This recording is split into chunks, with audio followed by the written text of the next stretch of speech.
क्या कुरान के अकॉर्डिंग अर्थ फ्लैट है? इन कुछ सालों से ये क्वेश्चन हमेशा उठाया जाता है कि क्या कुरान के अकॉर्डिंग अर्थ फ्लैट है? जिसका ऑब्वियस आंसर है नहीं, बट फिर भी लोग इस क्वेश्चन को लेकर काफी कंफ्यूज रहते हैं, क्योंकि उनकी खुद के अकॉर्डिंग भी मेडिवल पीरियड के लोग फ्लैट अर्थ पर यकीन करते थे। हालांकि ये हिस्टोरिकली एक्यूरेट नहीं है। तो आज की वीडियो में हम इसी टॉपिक पर बात करेंगे, जिसमें हम ये 6 मेन टॉपिक कवर करेंगे। पहला, origin of the flat earth, जिसमें हम इस आइडिया का ओरिजिन जानेंगे कि सबसे पहले हमें किन सिविलाइजेशन में ये देखने मिलता है।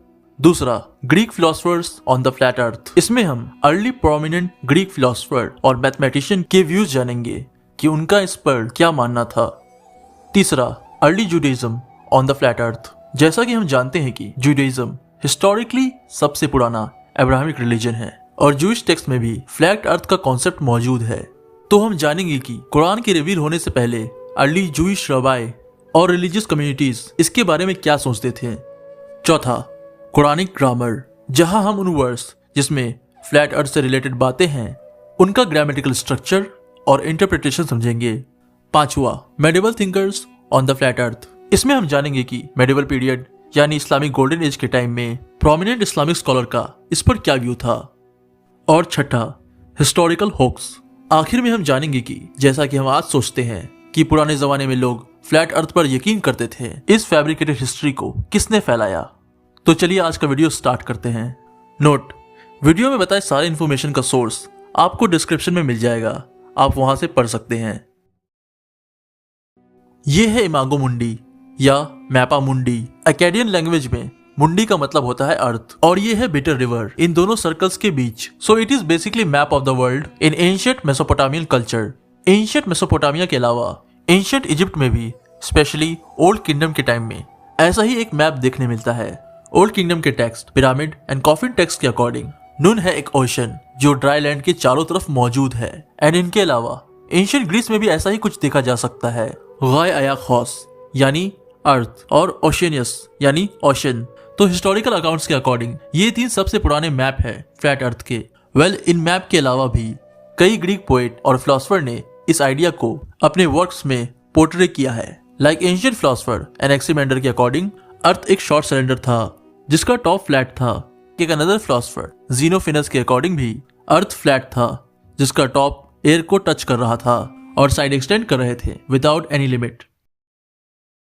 शायद आपको पता ना हो, बट स्फेरिकल अर्थ का आइडिया असल में काफी पुराना है, जिसे सबसे पहले पाइथागोरस ने इंट्रोड्यूस किया था 500 बिफोर कॉमन एरा में। इस वक्त तक मोस्ट ग्रीक फिलोसफर यही मानते थे कि अर्थ की शेप स्फेरिकल होनी चाहिए। हालांकि इसका प्रूफ सबसे पहले एरिस्टोटल ने 350 बिफोर कॉमन एरा में अपनी बुक ऑन द हेवन में बताया, जिसमें उन्होंने मल्टीपल विजिबल आर्ग्यूमेंट से साबित किया कि अर्थ स्फेरिकल है। बट उनके अकॉर्डिंग भी अर्थ यूनिवर्स का सेंटर था, जिसे हम जियोसेंट्रिक मॉडल कहते हैं।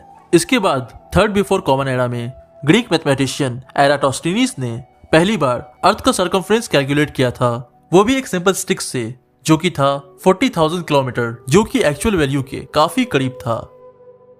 जैसा कि आप जानते होंगे, हिस्टोरिकली जुडाइज्म सबसे पुराना अब्राहमिक रिलीजन है और जुडाइज्म के काफी ऐसे वर्स हैं जिन्हें फ्लैट अर्थ से रिलेटेड माना जाता है, लाइक आइजिया 40:22, जेनेसिस 7:11। सो क्रिटिक्स के अकॉर्डिंग ये वर्सेस फ्लैट अर्थ से रिलेटेड है, बट जूइश राबाई इसे मेटाफोरिकल मानते हैं, जिसे सपोर्ट करने के लिए वो तालमुडिक कमेंट्री का हवाला देते हैं, लाइक पेशाकम 94b गेमारा, जिसमें ग्रेट स्कॉलर राबाई राव आहाबार याकोव और राबाई यहूदा हनासी क्लाइमेट चेंज और सेलेस्टियल बॉडी की बात कर रहे हैं, और वहां वो स्फेरिकल अर्थ को भी मेंशन करते हैं। अगर आप इसे अच्छी तरह से समझना चाहते हैं तो आप इसे मिशना में पढ़ सकते हैं।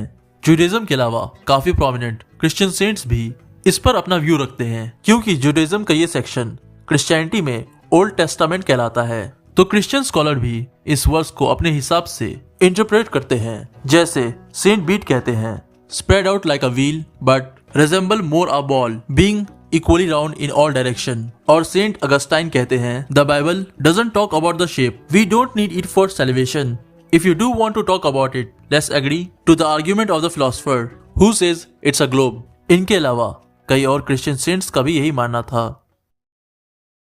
नाउ अब चलिए जानते हैं कि वो कौन से कुरानिक वर्सेस हैं जिनके अकॉर्डिंग अर्थ को फ्लैट समझा जाता है। Surah Al Ghashiyah verse 20, and the earth how it spread out. अगर इस वर्स को लिटरली लेते हैं तो आप इसे इजिली फ्लैट अर्थ से जोड़ सकते हैं, बट फिर आपके सामने कॉन्ट्राडिक्टरी वर्सेस खड़ी हो जाएंगी। Like Surah Zumar verse 5, he wraps the night over the day and wraps the day over the night. तो दोनों एक साथ कैसे सही हो सकते हैं? तो चलिए इसे समझते हैं। अकॉर्डिंग टू तफसीर ऑफ इब्न अशूर, कुरान में वर्ड अल अर्द दो केसेस के अंदर यूज हुआ है, स्पेशल एंड जनरल। जहां स्पेशल केस में इसे फ्लैट लैंड की तरह यूज किया जाता है कॉन्टेक्स्ट के हिसाब से, वहीं जनरल केस में इसे ग्लोब या स्फेरिकल स्ट्रक्चर के लिए यूज किया जाता है कॉन्टेक्स्ट के हिसाब से।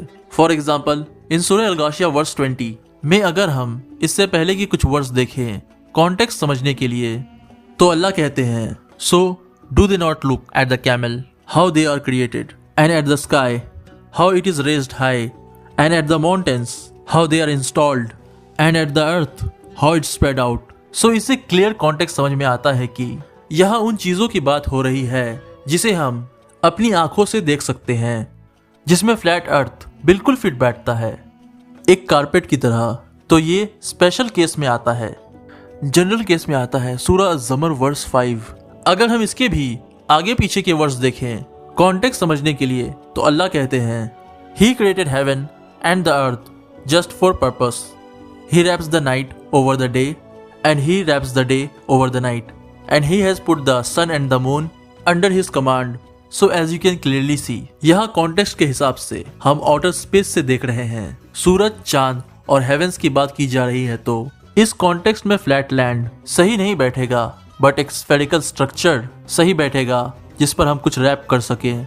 स्कॉलर ऑफ तफसीर के अकॉर्डिंग अरबिक वर्ड युकव्विरु बनता है रूट वर्ड कुर्रा से, जिसका मतलब होता है बॉल। सो स्कॉलर इस वर्ड्स को इस तरह समझाते हैं, wrapping and rolling something on the ball like structure, जैसे कि एक turban. So as you can see ये सिर्फ कॉन्टेक्स्ट के हिसाब से है। नाउ अब हम जानते हैं कि ना तो कुरान में फ्लैट अर्थ की बात की जा रही है और ना ही कुरान के नाजिल होने से पहले रिलीजियस एंड एकेडमिक कम्युनिटीज ऐसा कुछ सोचते थे। तो अब चलिए जानते हैं कि कुरान के नाजिल होने के बाद स्पेशली इस्लामिक गोल्डन एज में स्कॉलर की इस पर क्या राय थी। वैसे तो काफी प्रोमिनेंट स्कॉलर ऐसे हैं इस्लामिक गोल्डन एज के जो इस पर बिलीव करते थे, लाइक अल हैतम, जिन्होंने अपनी बुक किताब अल मनाजिर में इसके मुतालिक लिखा है। लेकिन इसमें अल बिरूनी एक ऐसे शख्स हैं जिन्होंने ल्यूनर एक्लिप्स को समझाने के लिए एक मॉडल बनाया था जिसमें आप स्फेरिकल अर्थ को देख सकते हैं। ये है आफ्ताब यानी सूरज और ये है अर्थ। इनके अलावा प्रोमिनेंट इस्लामिक स्कॉलर इब्न तैमिया अपने फतवे मजमू अल फतवा में कहते हैं, it is truly an ignorant person who claims that the earth is not round. Islamic golden age के स्कॉलर्स के बीच एक यूनानिमस एग्रीमेंट था कि अर्थ स्फेरिकल है। नाउ अब चलिए जानते हैं वो कौन लोग थे जिन्होंने इस फैब्रिकेटेड हिस्ट्री को फैलाया था कि मेडिवल पीरियड के लोग फ्लैट अर्थ पर बिलीव करते थे। Washington अर्विंग in 1828 Washington अर्विंग publish a novel about Christopher Columbus जिसका नाम था a history of the life and the voyages of Christopher Columbus, जिसमें अर्विंग ने बताया कि क्रिस्टोफर कोलंबस ने स्पेन से जापान जाने का प्लान काउंसिल ऑफ सेलेमेंका में बताया था, but Christian pope and scholars ने उनको रोक दिया क्योंकि उनके अकॉर्डिंग अर्थ फ्लैट था।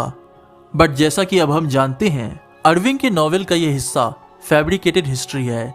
असल में कोई काउंसिल ऑफ सेलेमेंका कभी थी ही नहीं और ना ही पोप ने ऐसा कुछ कहा था। पोप ने क्रिस्टोफर कोलंबस को सिर्फ इतना कहा था कि स्पेन से जापान का डिस्टेंस काफी ज्यादा है और वो अपने खाने पीने के सामान के साथ वहां नहीं पहुंच पाएंगे। बट क्रिस्टोफर कोलंबस के अकॉर्डिंग डिस्टेंस सिर्फ 4500 किलोमीटर था क्योंकि वो एराटोस्थिनीज के कैलकुलेशंस को नहीं मानते थे, जिसके अकॉर्डिंग डिस्टेंस 4500 किलोमीटर नहीं बल्कि 22,000 किलोमीटर था। हालांकि ये नॉवेल हिस्टोरिकली इनएक्यूरेट थी, बट फिर भी वॉशिंगटन अर्विंग के इन्फ्लुएंस की वजह से काफी पॉपुलर हुई और इसे कई बार फिर से लिखा गया। बट फिर मॉडर्न टाइम्स के हिस्टोरियंस ने अपने मल्टीपल वर्क्स में ये साबित कर दिया कि ये सिर्फ एक फैब्रिकेटेड हिस्ट्री थी, जिसमें से एक वर्क में एक हिस्टोरियन लिखते हैं the notion that medieval people believed in a flat earth was largely the creation of 19th century writers eager to paint the church as an enemy of progress. Washington Irving के अलावा भी 4 ऐसे लोग हैं जिन्होंने इस फैब्रिकेटेड हिस्ट्री को further spread किया था, जो है Jean Antoine Letronne, William Whewell, John William Draper और लास्ट एंड्रू डिक्सन वाइट, जिनके बारे में आप डिस्क्रिप्शन में दिए सोर्स से पढ़ सकते हैं। एंड अगेन वीडियो में मेंशन किए सारे इन्फॉर्मेशन का सोर्स आपको डिस्क्रिप्शन में मिल जाएगा, आप वहां से पढ़ सकते हैं। So as you can see, ना तो कुरान में ऐसा कुछ मेंशन है जो कि फ्लैट अर्थ की बात करता हो और ना ही ये हिस्टोरिकली एक्यूरेट है। तो आज के लिए बस इतना ही। उम्मीद करता हूँ आपको वीडियो अच्छी लगी होगी। अगर ऐसा है तो वीडियो को लाइक करें और चैनल को सब्सक्राइब करें। तो मैं मिलता हूँ आपसे अगली वीडियो में, तब तक के लिए अस्सलाम वालेकुम, जज़ाकल्लाह खैर।